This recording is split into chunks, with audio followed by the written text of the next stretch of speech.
Hey everybody, welcome to another episode of The Rundown. I'm Sunny Galt. I'm a messenger with United Network News, and we are the news division of United Network. We're also part of CARE, the Center for Amity and Restoration of Earth. And our mission is to bring you the real news. And we release a lot of information throughout the week that includes in-depth news coverage, including local stories told through the eyes of our incredible field messengers. We talk about the restoration of our planet and how we are creating what we call the new Earth. And we have updates from the Global Intelligence Agency of what's really happening here on our planet in the ultimate battle of good versus evil. And we are in the ultimate of the ultimate battle as we speak. I know it may not seem like it, but if you stick with us to the end when we talk about the updates from the Global Intelligence Agency, you're going to learn all about Armageddon. Now, that's probably a word you guys are familiar with, but we are in the swing of it right now. If you want more information about who we are and what we do, I encourage you to visit our website, unitednetwork.earth. This is a week in review podcast. So I take a look at the stories that we've released over the last week, and I sum things up for you guys because I know you're busy. Just this week, my kids started back to school, so I'm homeschooling my girls. My boys are going to public school, and it's a little crazy. Mix that in with some doctors and orthodontic appointments, and who has time to do anything else, right? So I hope that this podcast is helpful for you guys that are super busy. Also, if you happen to miss something, you just want to get caught up, maybe you just want to review it because, it has been a few days and you just, especially this week, guys, because there's some really, really, really good information we're going to talk about. This is a great way to share UNN with other people. Okay. And we encourage you guys to do that. Podcasts are typically free. And if you're listening to this on our app, fantastic. You can just share the link to the page. If you're on a podcast platform, do the same thing, right? Share it with friends. And we encourage you guys with all the information that we release, really think about what we're saying. Think critically about what we're saying. Compare it. Process it. You are a sovereign being. You have the ability to independently think, even though they would love for that characteristic to be taken away from us. And it's kind of like it's been dormant for a while. Let's be real, but we're getting it back and we're learning a lot. And when you do learn something, share what you know with others. Don't beat them over the head with it, but trust me, people will come your way that will want to hear what you have to say. And it's an opportunity, and that's how we all learn and we all grow. The only announcement that I have for you guys today is it is episode 120. I don't always give you guys the episode numbers, but since that's a nice round number, I think the last time I mentioned what episode it was episode 100. So here we go. Episode 120. Let's get into it. Here's the rundown of stories you may have missed this week on UNN.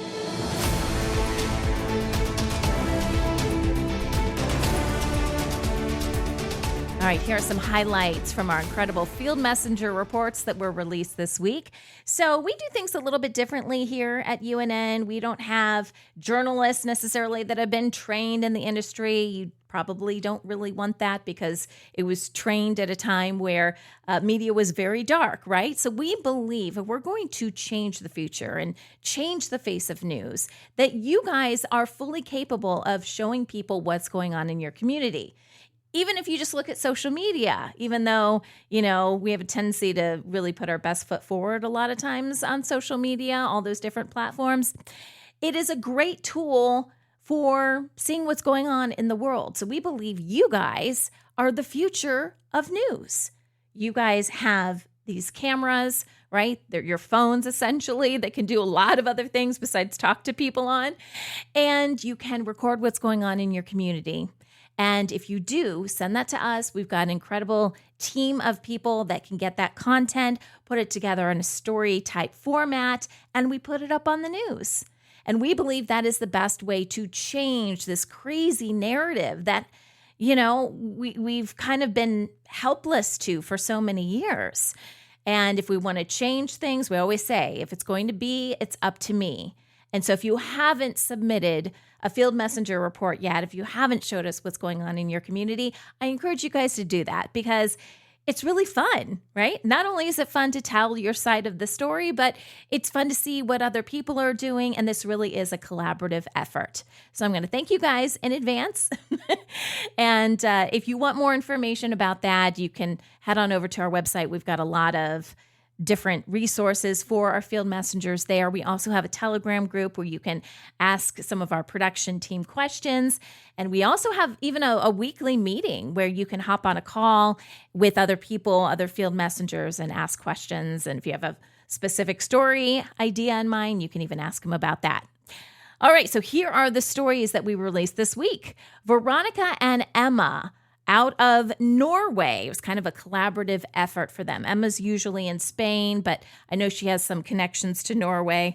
So they're talking about a recycling program that is very popular over there. In fact, it's so popular that other countries really use it as a model. And that's because more than 92% of drink containers are recycled using this program. And they call it an RVM or reverse vending machine. And they show you exactly how it works. Apparently, these are in a lot of the stores out there, and it has done wonders. Now, Norway is a smaller country than others, but it's just a glimpse of what can happen when people come together for the betterment of our planet. And it's just to give you guys some ideas. So thank you, Veronica and Emma. Anna, out of New Zealand, shows us a beautiful community project that's doing so much for the locals. It's boosting food resilience by offering free seedlings. And not only are they offering those seedlings, they do workshops. They have areas where people can come and grow food. A lot of that food is donated to the locals. They have gardening lessons. It's really about getting us more familiar with where our food comes from and taking control over our health. And so it's a great little project that's encouraging people to do that. Nabiria Annette from Uganda shows us how she makes juice.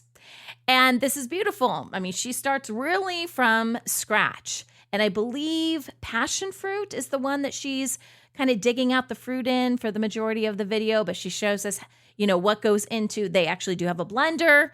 She puts everything in a blender and then blends it up, and then she's got to strain it, and it looks really yummy, So just an idea if you guys are thinking about making some juice. My girls did it for me this morning. Not this recipe, but we're all about little smoothies in our house. All right, Sophia from Tobago takes us to Tobago's biggest mountain biking event. It's called MTB May Madness. But it's become this fun and inspiring tradition. And the people behind it, they're super passionate. We get a chance to meet them. And it encourages young people, and this is a nationwide event, to embrace mountain biking. And really, Sophia just shares the whole story. She said this year there were 200 competitors, I believe. And there's different races, so it's not just one big race. And there's also different tracks that people go on, because obviously if you're really young, you don't need to go on a super big track, right? You don't need to go up in the mountains on all this kind of stuff. So depending on your age, and I'm sure your experience level, there is a track for you. Very interesting. All right. And Alicia from England takes us to a beautiful farmer's market. I believe she said this is in Ripley, Surrey, where the local farmers come together, a community event to bring fresh produce. And there's local goods that people make, the jams, the breads, things like that. And she said this year there were 58 stalls. So if you kind of want to see how they organize things, it really was a nice event for the community. We also had a breaking news story this week from our field messengers. And kudos to our team, our field messenger production team, for getting this out very quickly. This comes from Nigeria. Mazi Uchenna has a powerful report from Nigeria's southeast side where he says serious human rights concerns are being raised. Now, the military has reportedly admitted to the killings of IPOB members. Now, that stands for Indigenous People of Biafra.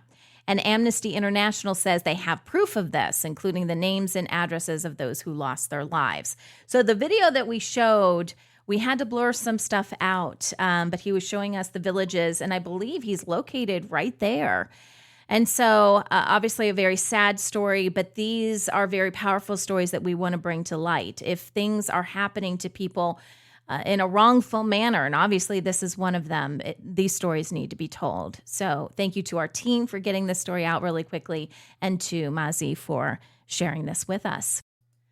Also, Monica from Romania takes us to the Roccos basalt columns. Now, of course, this is in Roccos, Romania, and this area is known for their amazing volcanic basalt formations. And she showed us these incredible columns, and they also have an extinct volcano over there, an emerald lake, but she really did focus on these columns, which were formed more than 1 million years ago. And very beautiful. She says it happens when the volcanic rock cools and contracts, and it creates these long columns, which you really have to see, right? I'm just kind of describing them for you, but seeing the video is much more helpful. And she says people report feeling more peaceful when they're nearby. She says these are powerful grounding stones, which makes a lot of sense, right? The earth literally created this out of volcanic rock. And so it would make sense that you would sense that energy and feel that energy. And I think we're going to see that more. We're going to see people recognizing the positive energy around them and attributing it to nature. Very powerful. Paige, who was visiting France, she's not from there, but she shows us the French Colosseum. It is also known as the Arles Amphitheater in France. And it was built in 90 AD, inspired by Rome's Colosseum.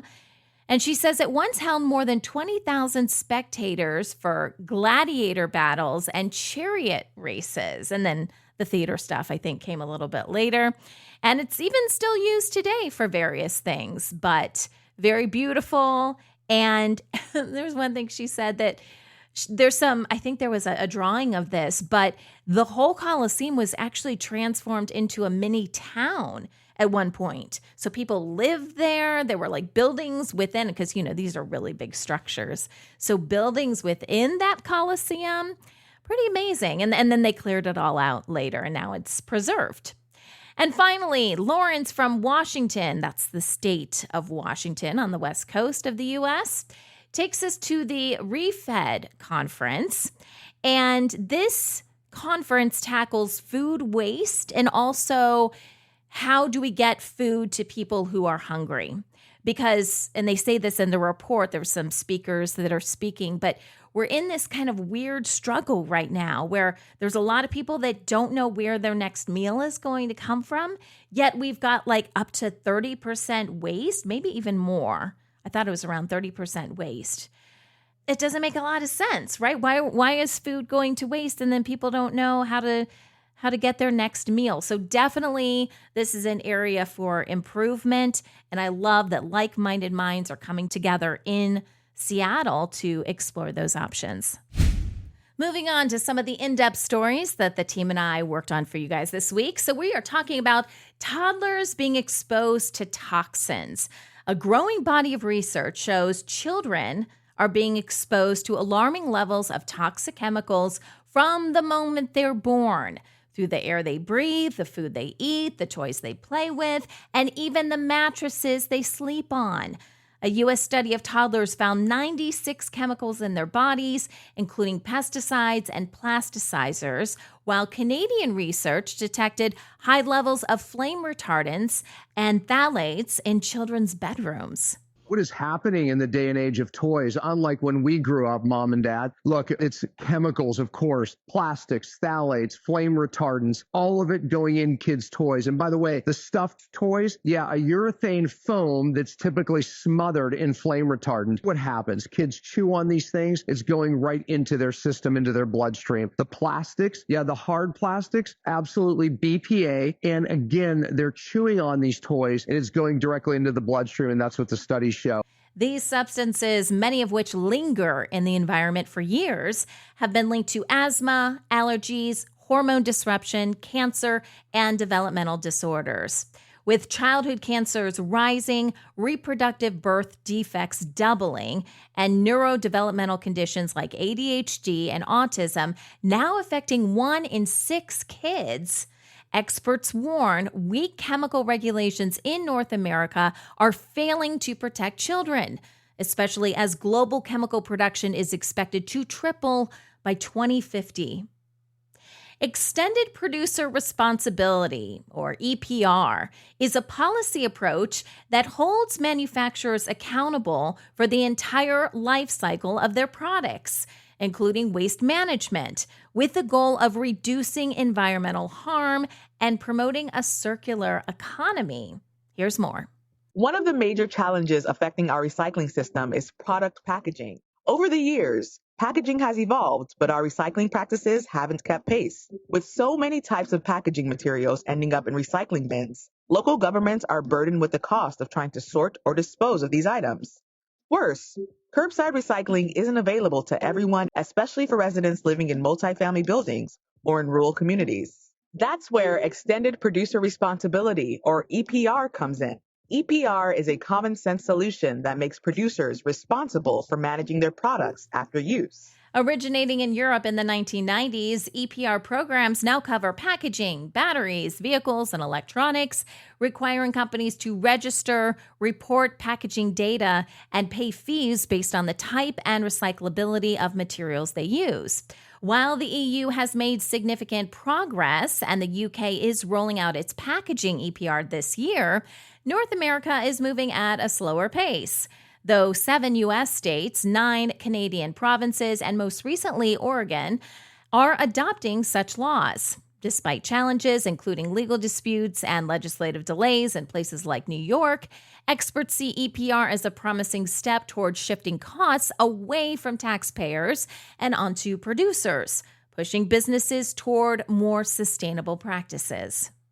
For decades, U.S. cities have been designed around cars, leaving pedestrians and cyclists with unsafe, poorly planned streets that have contributed to alarming death tolls. More than 7,500 pedestrians and around 1,100 cyclists were killed in 2022 alone. Those are the latest numbers, the highest numbers in decades. Unlike the Netherlands, where streets are built for everyone. American cities, well, they often lack sidewalks, bike lanes, and safe intersections, forcing people to navigate wide, fast-moving roads. Rising fatalities, growing public demand, and the health and environmental benefits of walkable communities are now pushing cities to rethink their designs. Where we are right now is really what I call the second bicycle renaissance. This really renewed urge to build better bicycle infrastructure, more traffic calming, enhanced traffic safety. And that's really something. We're building bicycle streets, bicycle highways, we traffic calm whole inner cities, just to get to this moment where we have an efficient and sustainable transport mode. And related to the late 70s, early 80s bicycle renaissance, where we built our first bike lanes and poured that energy into making our streets safe for the first time and halt that motorization. I think that the time we're living now is really exciting. It's a time where we can innovate and build new worlds. From building Dutch-inspired protected intersections to expanding bike-friendly infrastructure, more than 100 U.S. cities are starting to embrace safer, more equitable streets, though experts warn true transformation will require persistence and cultural change. The U.S. is rolling out major visa rule changes that will make the process tougher and more expensive for many applicants. Starting October 1st, 2025, a new $250 visa integrity fee will be required for most non-immigrant visas, refundable only if visitors comply with departure or status rules. This means students, workers, tourists, families, everyone not on the visa waiver list. If you're from India, Nigeria, Mexico, South America, Africa, the Middle East, anywhere not preferred, you're going to pay. For basic tourist visas, you'll have to go from $185 to $435. That's almost triple. Even if you follow every rule and leave on time, you might get it refunded eventually.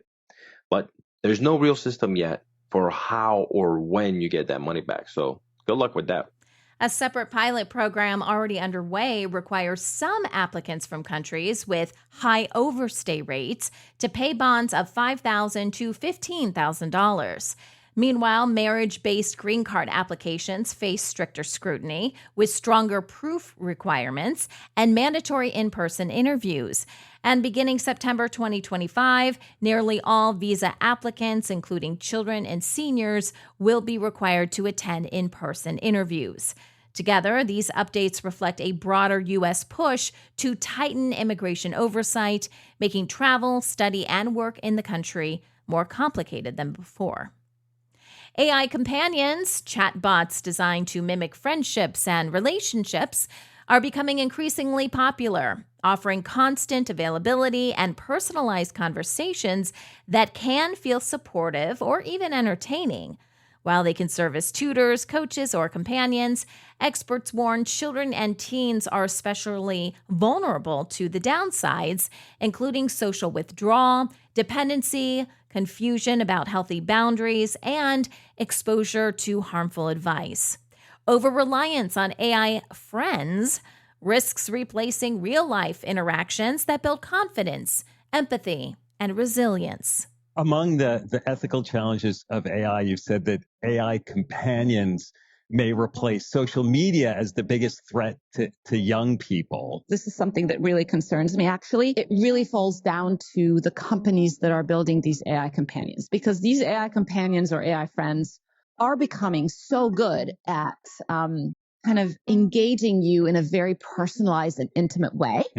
And so if the company allows you to interact with your AI friend for, say, an average of about 6 hours a day, which is the average number of hours young people spend interacting with an AI friend, that's unhealthy, right?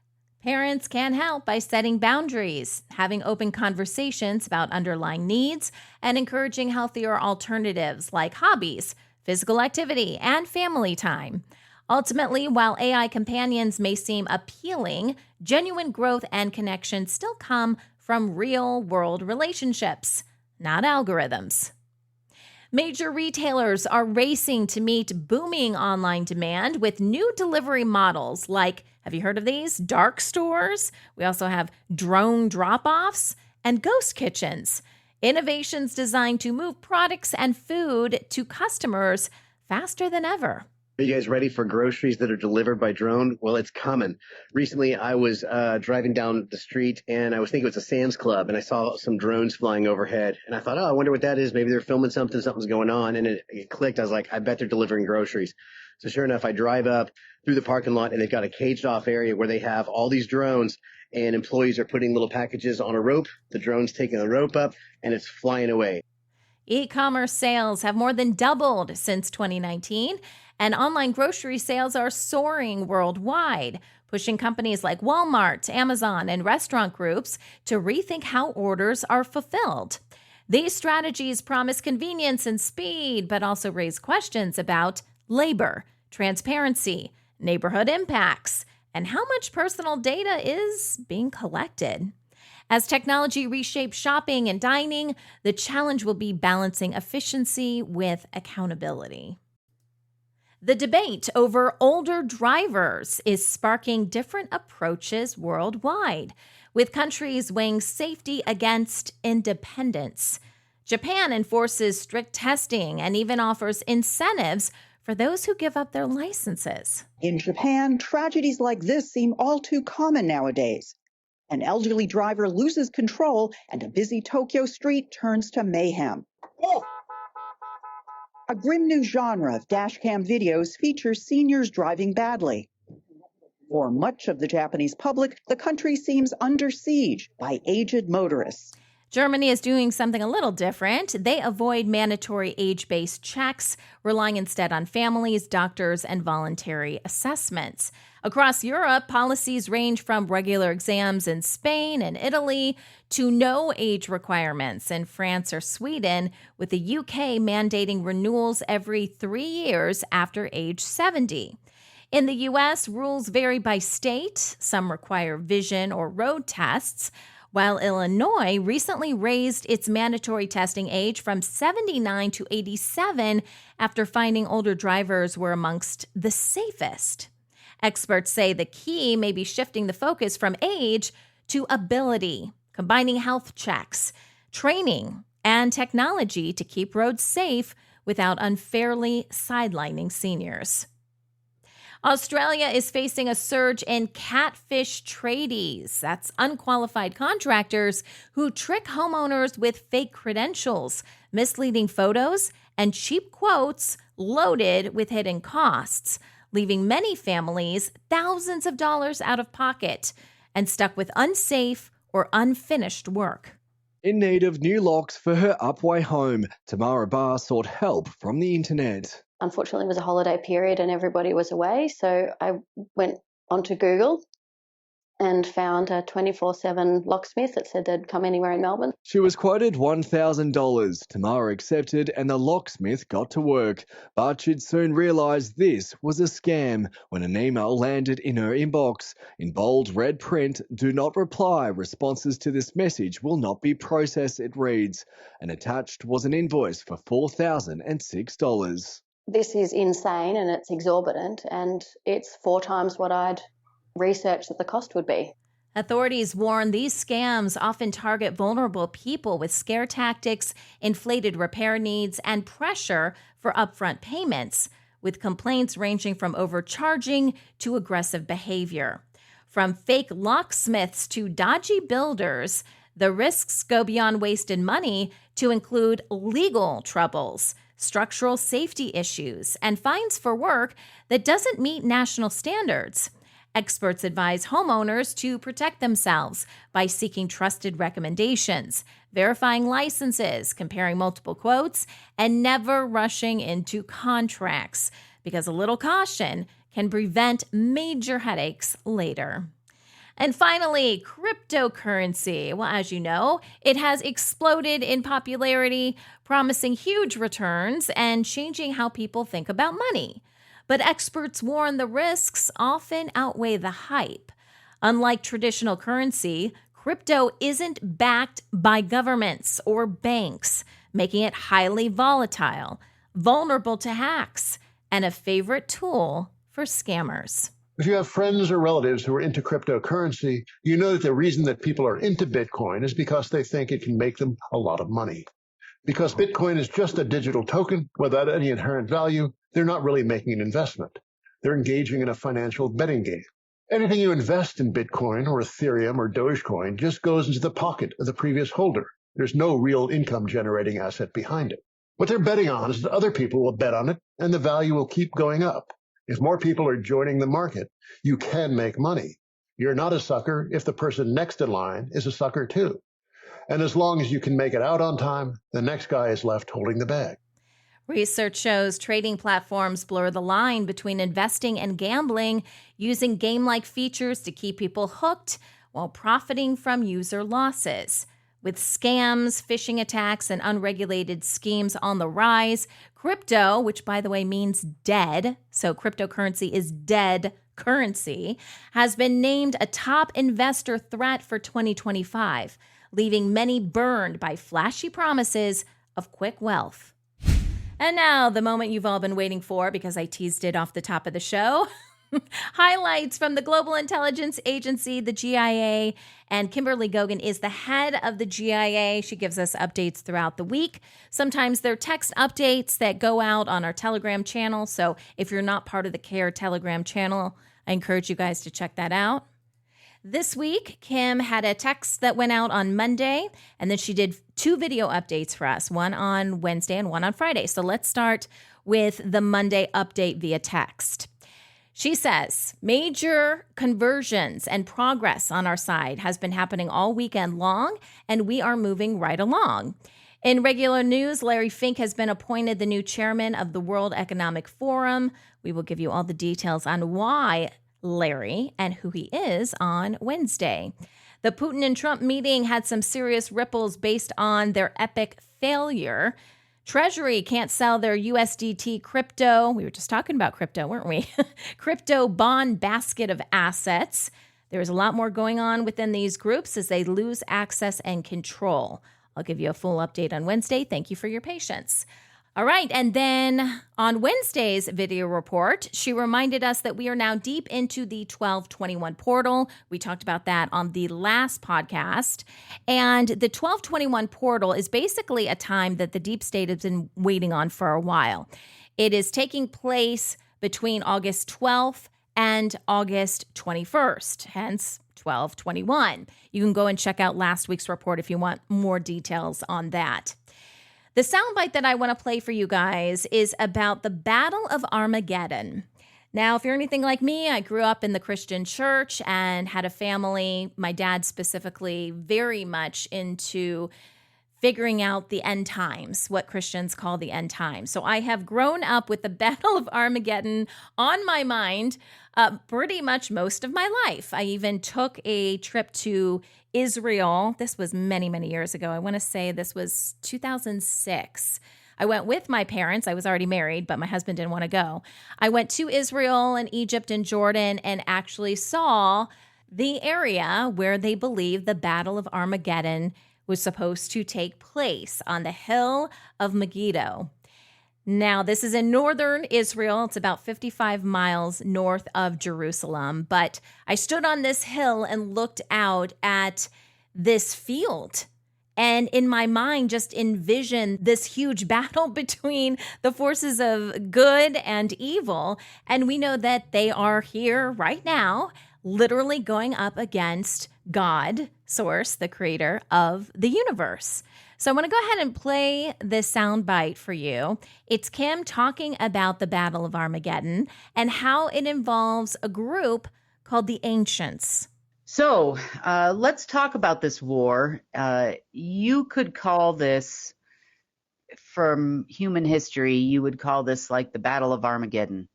The elite believe they are the forces of the dark, which I can't say they're not.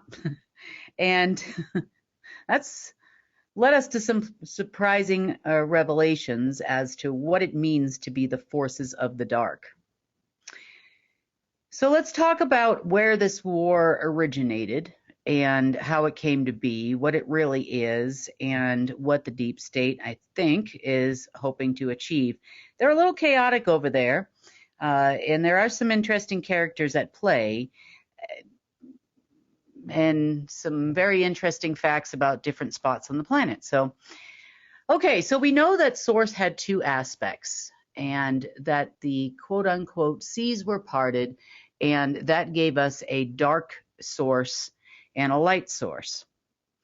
So what makes a dark source dark? Dark source does not have breath.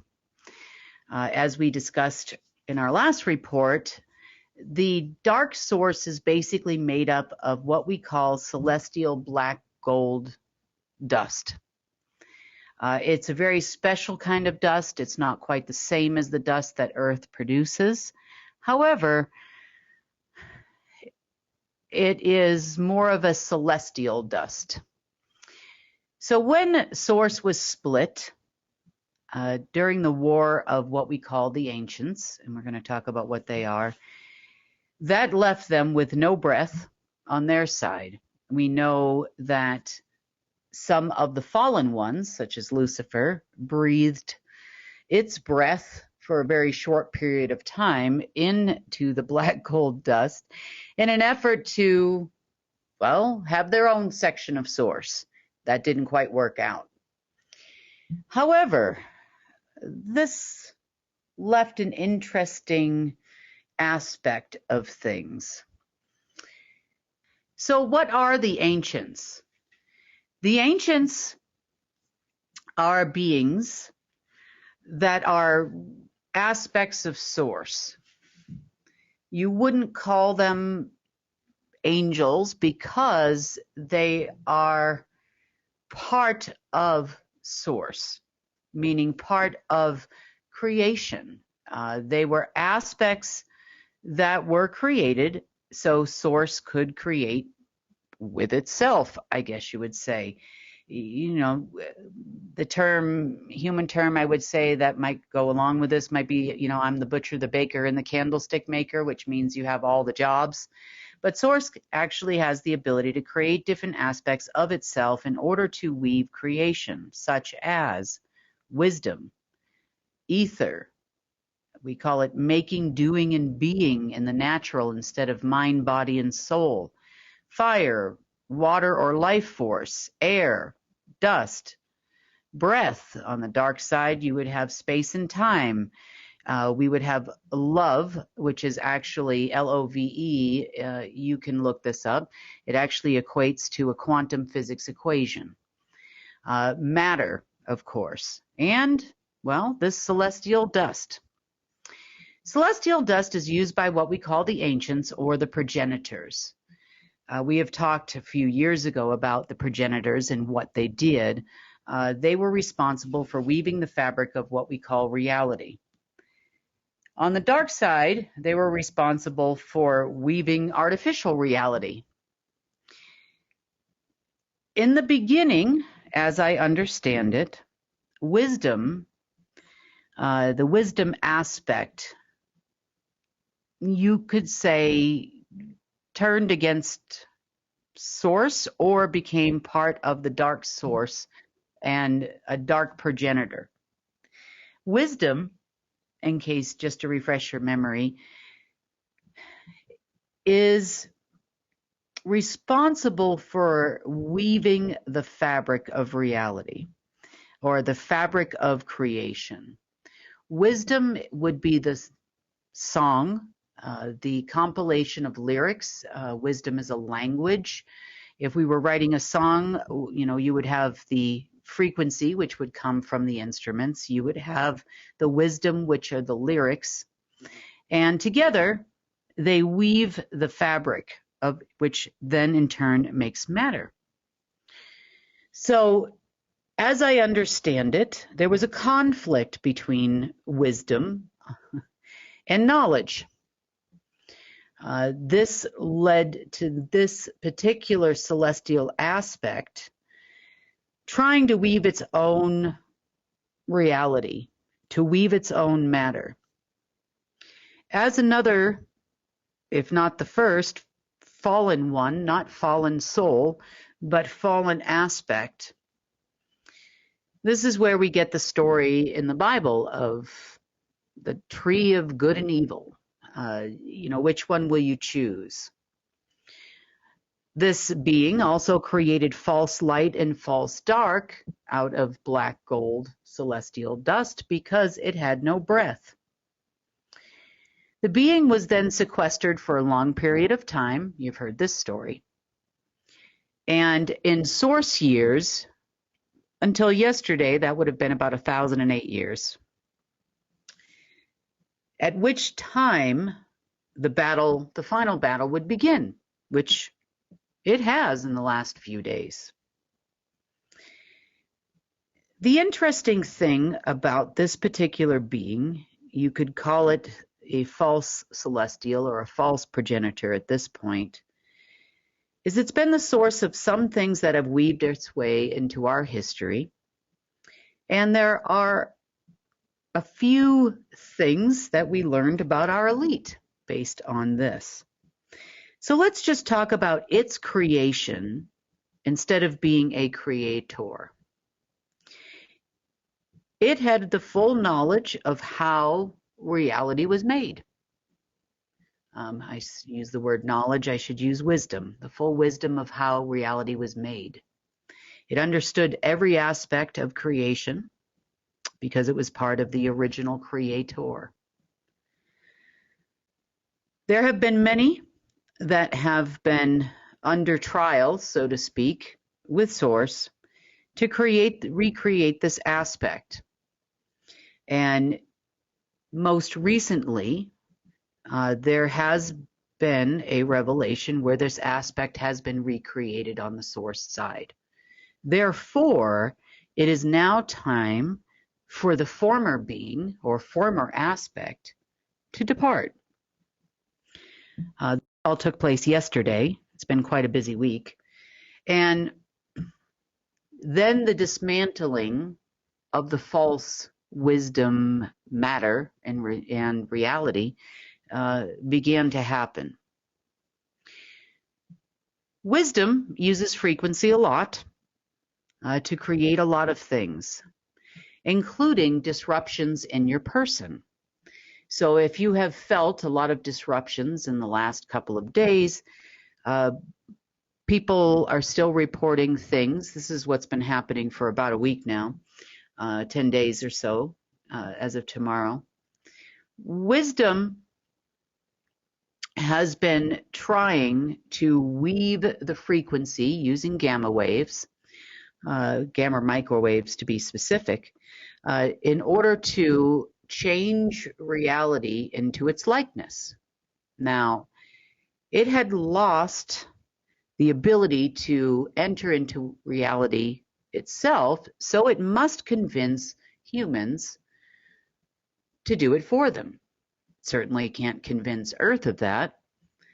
There have been a lot of expiring dominions or claims by this being and its spawn for the last, ever since it fell. However, a lot of those have been expiring over the last several days. So its ability to claim dominion over things, such as your making, doing, and being, or mind, body, and soul, has been diminishing. This has caused it to, well, turn things up a notch. So we've experienced in the last few days, especially people who are very sensitive. I've had some people call me for help that are friends of mine, because it felt like their memories weren't right. They couldn't remember places where they've lived, where they currently live. They couldn't remember directions. They felt that they're ill. That was the other thing I've heard a lot of reports about. They felt nauseous. They felt like their health was being attacked. And this is all true. And a lot of this is happening because of this battle. And a lot of it has to do with an infection they tried to create throughout humanity. You may remember the talk about those jabs a few years ago.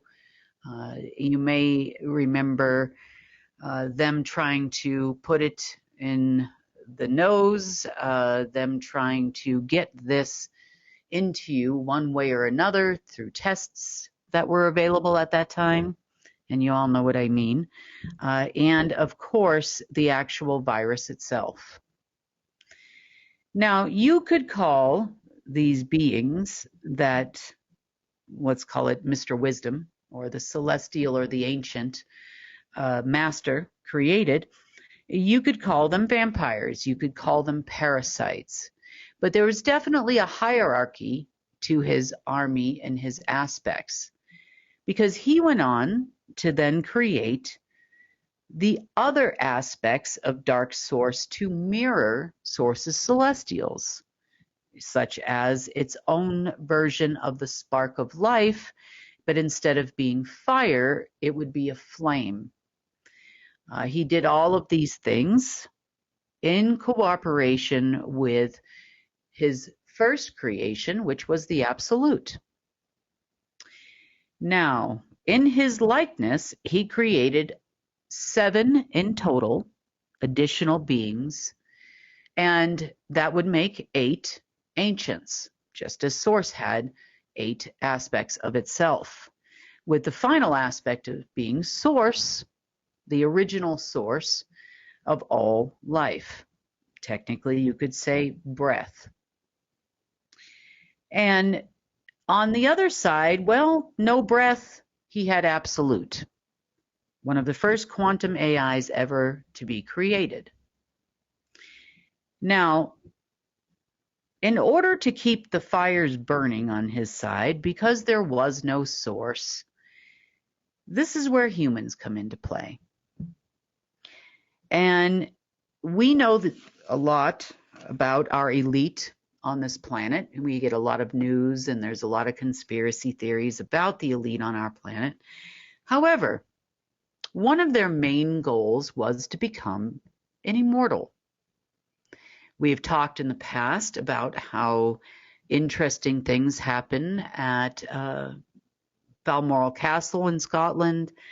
We've talked a lot about how interesting things happen under the Bronze Temple in China. And there are other areas of the world where, to some degree, some of these beings go into stasis. They have their own little pods they go into. I had mentioned a long time ago about what happened during the Brazil Olympics underneath the Olympic Stadium when the Olympics were in Brazil, and how they all moved their pods there, I guess hoping to go someplace else. Didn't really work out, because this being grants 7 special humans that he deems to be special the power of immortality, kind of, sort of. And this happens, or could happen, once every 10 years. So the selection of these people is of the utmost importance to them. Of course, they are sourced all from the dark humans that are on this planet, we know as the bloodline families. And there are some conditions. Number 1, it has to be a public figure.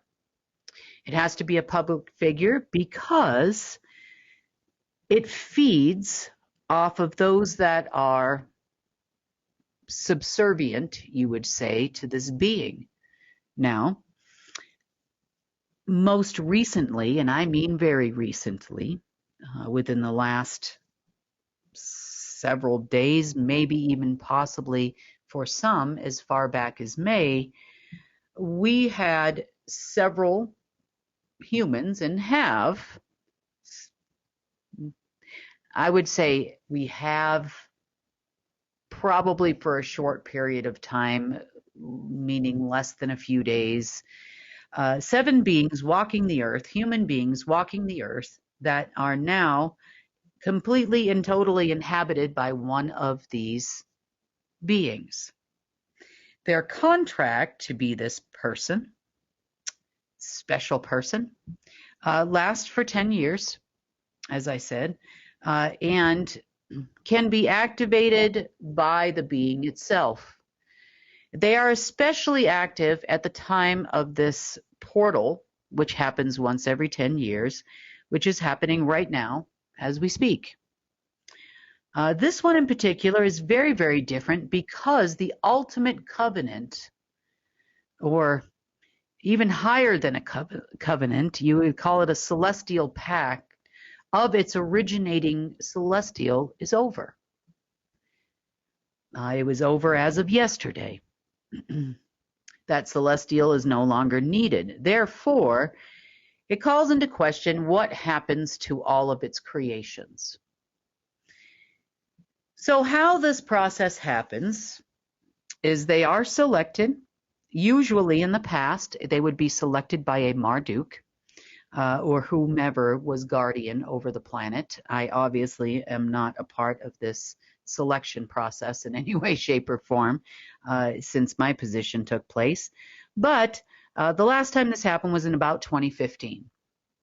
There's a lot of talk amongst the intelligence community of, for example, Russia, as to the fact that there's some conspiracies online too, as to the fact that Putin might be dead and Putin is not Putin anymore, and Putin's wife left Putin, and because it's not Putin anymore. And well, she's right.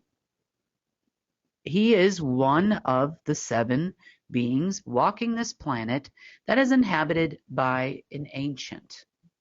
By an ancient, it is not the full ancient, the ancient created aspects of itself.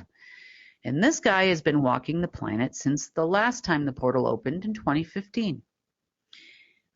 You wonder why he never ages, why he looks pretty much the same. Well, they like to keep their vessels in good shape, which, as an aspect of dark creation, it can do.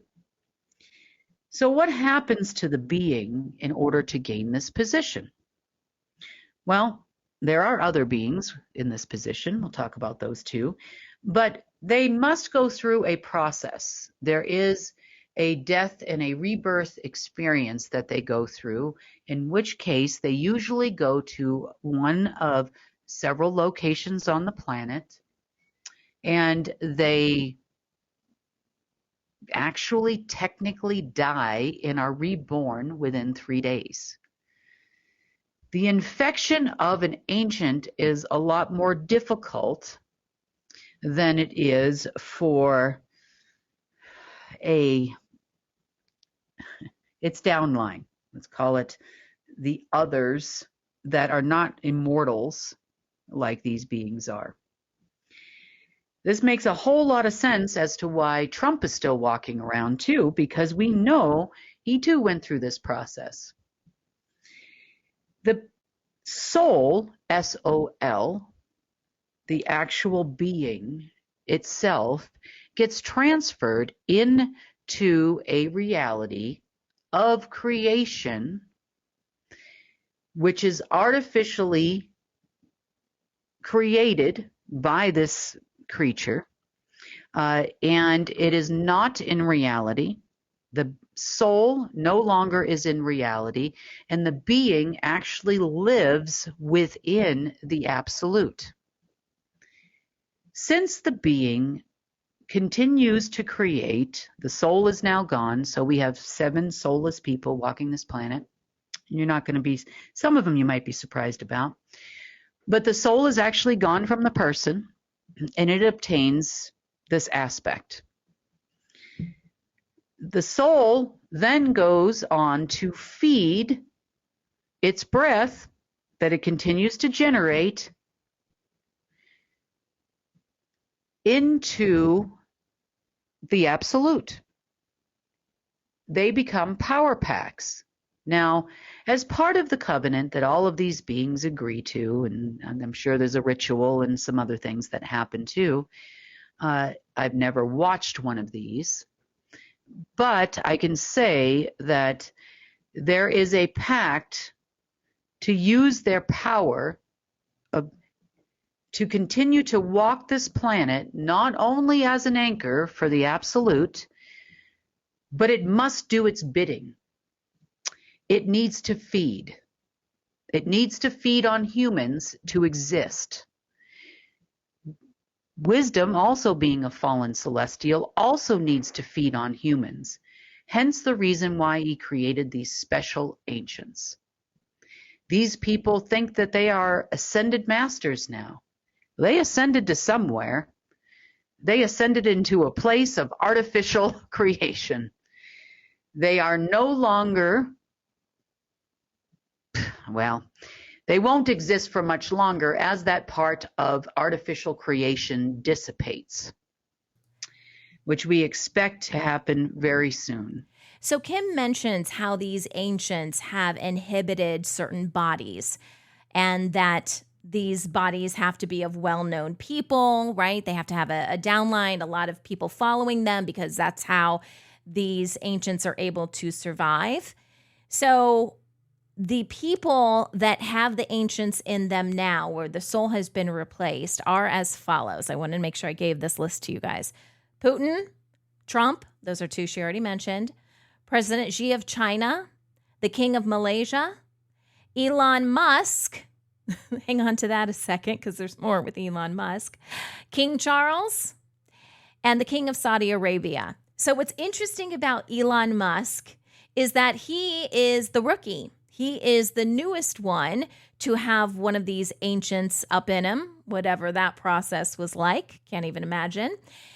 And the reason he's a rookie is because there was one in Pope Francis, who is no longer with us. So when the Pope passed on, these beings have to inhibit another being, human, I believe, within, I think Kim said 72 hours. So I guess Elon was the best guy for the job. He had enough social media followers. I don't know how it works. But that's your top list, guys. So if there's a Battle of Armageddon going on right now, I'm picturing these guys in some sort of spiritual form being on the front lines, Of course, they're not really human anymore. Their soul has departed, and they are really these ancient ones. But I wanted to go back and do some reading of some Bible verses where it talks about the Battle of Armageddon. And it's very interesting because it talks about kings of the earth coming together for this battle. What do we have happening here? We literally have kings. I know technically Donald Trump isn't a king. Some people might disagree with that. But leaders of various industries, countries on the planet, in some fashion, with these beings inside of them coming together to fight the creator of the universe, happening right now. Talk about breaking news, right? Okay, now also on Wednesday's report, Kim talks more about the downline of these ancients, meaning it's not just about them. If you've ever done any digging online and you've come across the vril, I think it's VRIL, you can do a search for that. These are worm-like parasites that are inserted through the eye of humans, and it wraps around the cornea and somehow is connected to your spine. And it is their downline. So these operatives, and we're like, crazy operatives, why are they doing what they're doing, right? This is another reason why. It's this form of control. But the vril are really coming from these ancients. It's also where we get the idea of the serpent from the Bible, okay? That's a higher up ancient.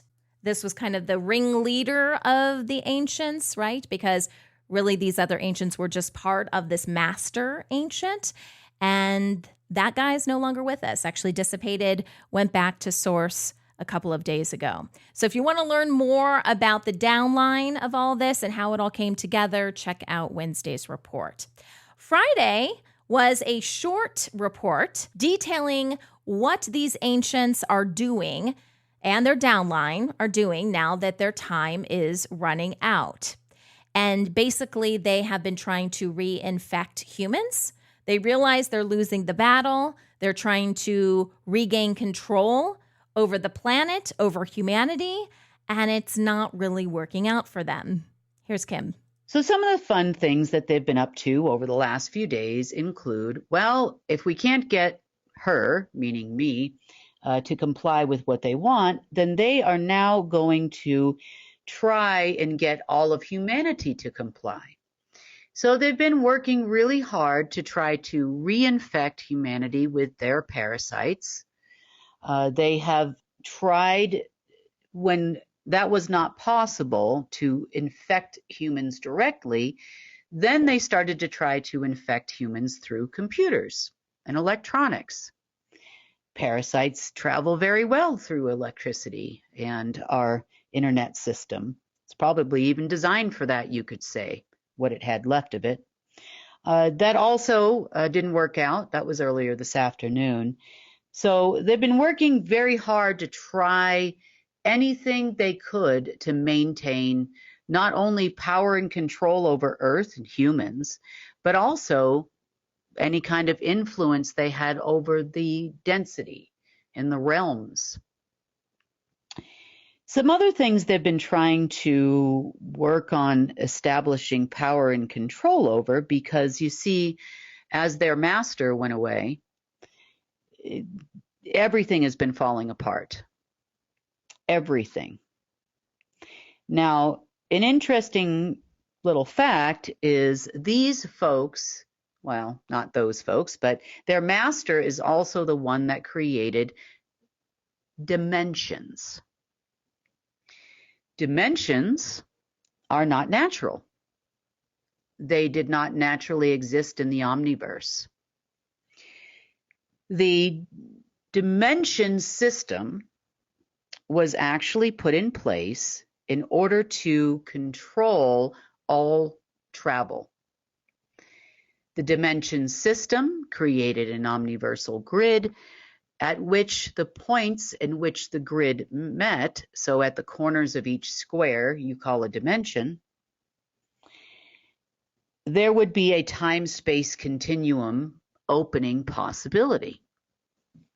So the time-space continuum grid was actually used by the dark side and controlled by the dark side only, which made it extremely difficult for those of the light to pass without permission from the dark side. It was absolutely tied, and so you use absolutely twice, absolutely tied to the absolute AI, and most of that was controlled. That same grid actually overlaid Earth for a time until recently, where it was very difficult to get through any kind of a portal, and I mean even just for AI systems. Anything or anyone coming on or off this planet was completely controlled by the dark side. So the ancients have watched all of this stuff, let's just say, drift away over the last several days. The other things, if they don't know already, the deep state and the ancients will both figure out that they no longer have the authority to appoint anyone on this planet to power. And by power, I am talking about everyone all the way down to governments and their parents, and they can't appoint new parents, new people to the position of Marduk, Enki, and Enlil. They cannot appoint anyone new to the covens or coven family masters or any of their power structure. We have gone down all the way to government level, which is pretty far down when you consider, all of those that were above. And come tonight's meeting, they're going to start to realize something is wrong. They won't be able to give them access to things that they could give them access to anymore. They won't be able to continue to try to infect AI systems or people on this planet through electronics. They won't be able to do much of anything over the last, let's just say the last 24 to 48 hours have been busy on our end. The other thing that they're going to realize is that they have no representation in this meeting of anyone from the source side. The only person that could possibly attend that meeting at this moment in time is me. And I highly doubt I'm going to be invited, and nor do I really want to attend that kind of meeting. I really don't like those people very much, and I don't even want to sit down for a 5-minute cup of coffee with them, really.